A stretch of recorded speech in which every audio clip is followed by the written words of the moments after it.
നിങ്ങളോട് ഒരാൾ മാപ്പ് പറഞ്ഞാൽ അത് റിയൽ ആണോ ഫേക്ക് ആണോ എന്ന് എങ്ങനെയാണ് അറിയാൻ സാധിക്കുക? 3 കാര്യങ്ങൾ ശ്രദ്ധിച്ചാൽ മതി. നിങ്ങൾക്ക് അയാൾ പറഞ്ഞ അപ്പോളജൈസ് ജെനുവിൻ ആണോ എന്ന് മനസ്സിലാക്കാൻ സാധിക്കും. അതിലൊന്നാമത്തെ കാര്യം അക്കൗണ്ടബിലിറ്റിയാണ്.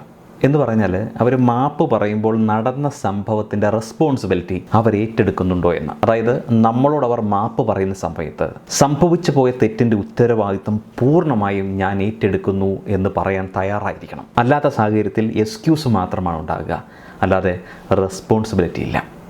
നിങ്ങളെ കുറ്റപ്പെടുത്താതെ തന്നെ സംഭവത്തിൻ്റെ പൂർണ്ണ ഉത്തരവാദിത്വം ഏറ്റെടുക്കുകയും നിങ്ങളോട് മാപ്പ് പറയുകയും ചെയ്യുന്നുണ്ടെങ്കിൽ ആ അപ്പോളജി ജെനുവിനാണെന്ന് പറയാം.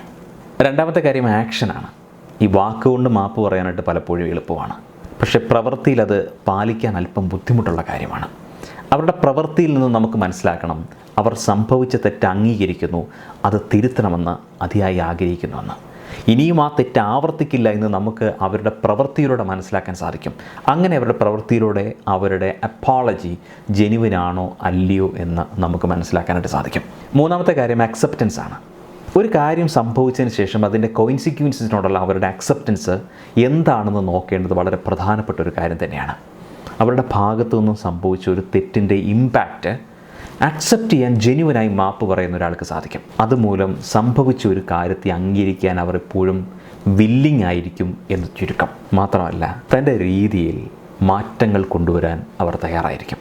ഈ 3 കാര്യങ്ങളും ഒരു മാപ്പ് പറച്ചിലിൽ ഉണ്ടെങ്കിൽ തീർച്ചയായിട്ടും ആ അപ്പോളജി ജെനുവിൻ ആയിരിക്കും.